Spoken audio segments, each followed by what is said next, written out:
Baik, rekan-rekan teknisi abal-abal dari khas Indo Emro, saya akan mencoba jawab pertanyaan-pertanyaan yang dilontarkan dari rekan-rekan khas Indo Emro.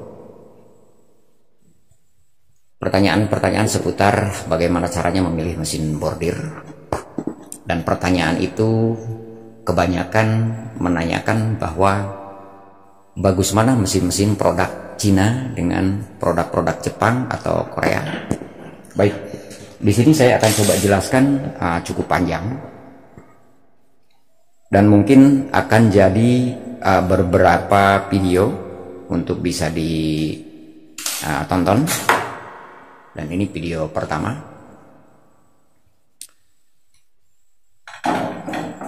Begini, pada dasarnya mesin bordir itu keluaran Cina, keluaran Jepang, keluaran Korea.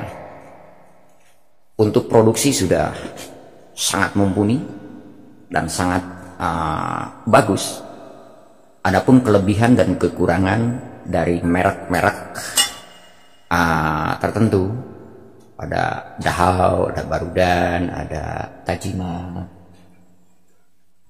Nanti Ekata akan bahas tahap per tahap. Mungkin saya juga di sini cukup ringkas jawabannya. Kelebihan dan kekurangan itu jelas ada, ya? Yang nantinya kita akan sesuaikan dengan kebutuhan kita sebagai pengusaha di bidang bordir.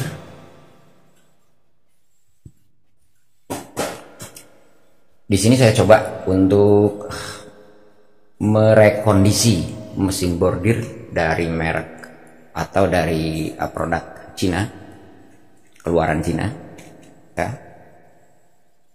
Saya coba membelinya dalam kondisi sudah tidak berfungsi atau tidak jalan karena permasalahan elektronik, mungkin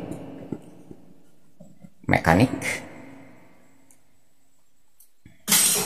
Jadi akan mencoba untuk membahas tahap per tahap.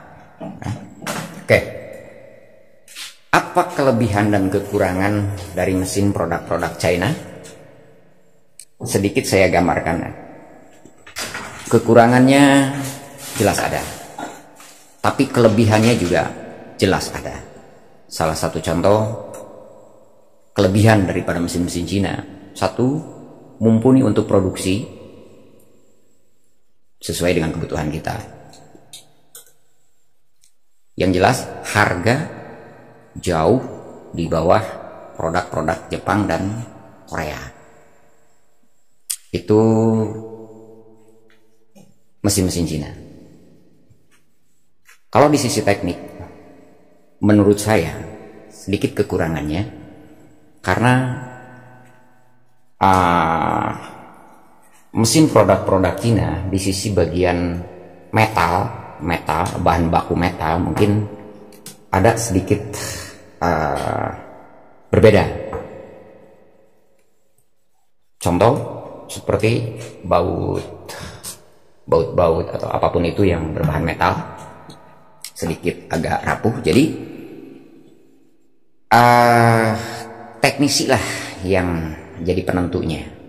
Jika memang teknisinya punya dan mampu beradaptasi dengan berbagai kondisi mesin, saya kira mesin bordir dari merek Cina juga bisa menjadi satu pilihan. Itu kekurangannya. Kelebihannya, mesin-mesin Cina spasi antar kepala, jarak antar kepala ini cukup lebar-lebar. Ini bisa jadi 40 cm, ke belakangnya 80 cm. Jadi untuk area bordir mencakup 40 kali 80 rata-rata. Atau ada juga yang 1 meter. Seperti itulah kira-kira. Ini penting untuk bordiran-bordiran besar seperti baju-baju muslim. Oke. Dari sisi elektronik, kalau menurut saya elektronik sangat mumpuni. karena Dachau sudah membuat satu sistem, satu kontrol yang cukup untuk pembordiran. Bahkan bisa juga digunakan lain-lainnya tambahan seperti laser, cording, boring, dan segala sesuatunya. Tapi kebanyakan di sini di Indonesia itu hanya untuk pembordiran, jadi cukuplah. Kembali lagi, kelebihannya murah. Kita bisa beli satu perangkat atau kerusakan atau apa pun bisa segera ditangani dengan pembelian yang baru karena harganya sangat ringan, gitu. Selanjutnya untuk masalah kualitas jahitan. Kualitas jahitan jika kita sebagai teknisinya benar-benar bisa melakukan penyetingan yang standar, tahap per tahap, rapi, hasil juga sangat bagus. Walaupun kadang-kadang mungkin beberapa bulan kemudian ada sedikit perubahan, ya begitulah. Karena kembali lagi saya bilang tadi, di sisi kualitas metal ada sedikit perbedaan, jadi teknisi benar-benar harus bisa menyesuaikan. Jadi pada dasarnya intinya ada di teknisi. Secara logika, mesin bordir itu mau merek apapun, jika kita tidak merawatnya, itu akan jadi permasalahan besar. Biasanya yang terjadi permasalahan itu kurangnya kontrol dari pemilik, dari mandornya, dari operatornya. Kadang-kadang yang punya mesin peduli kepada kondisi mesinnya, tetapi mandor dan operator tidak begitu peduli karena mengejar pekerjaan.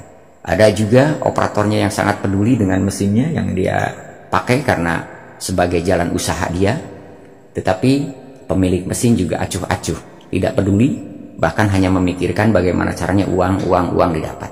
Nah, itu pun akan menjadi suatu permasalahan kelangsungan daripada keawetan mesin itu sendiri. Baik, sekali lagi,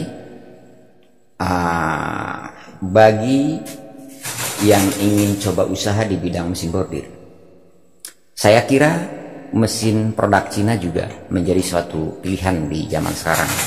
Karena satu, berbiaya murah, kedua, kualitas cukup bagus, area bordir juga cukup luas. Tinggal pikirkan masalah penanganan jika ada sebuah kerusakan. Kita harus mencoba untuk memasrahkannya kepada ahlinya. Ahli dalam arti di sini bukan teknisi di bagian mekanik, bukan juga teknisi di bagian elektronik, bukan juga teknisi di bagian kelistrikannya. Coba cari seorang teknisi yang memang benar-benar di beberapa bidang tadi dikuasai dan juga dia menyenangi pekerjaannya. Seperti itulah kira-kira. Baik rekan-rekan teknisi abal-abal, untuk di part pertama mungkin saya coba gambarkan seperti itu.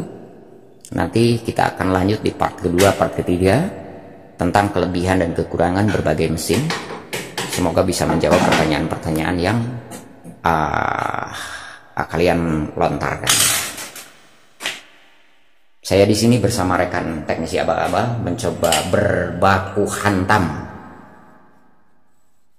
dalam rekondisi mesin bekas,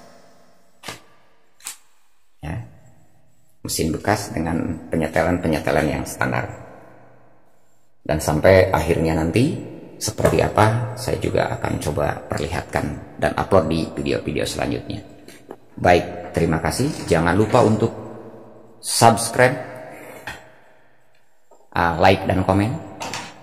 Kalau ada kurang dan lebihnya silahkan untuk komentar di kolom komentar. Dan juga jika ada yang memerlukan software atau bimbingan, silakan untuk klik gabung di buka aplikasi YouTube Anda, login dengan akun resmi Anda, dan buka channel khas Indo Emro. Di bawahnya ada tab gabung, jadi Anda bisa bergabung dan memilih level 1, 2, dan 3. Silahkan pelajari keuntungan kerugiannya, karena jika saya memberikan satu atau mengirimkan satu file, di situ berbentuk RAR dan di password, jadi Anda bisa lihat passwordnya di tab komunitas khusus pelanggan. Baik, sementara untuk video ini begitu kawan-kawan. Terima kasih. Salam khas Indo Emro.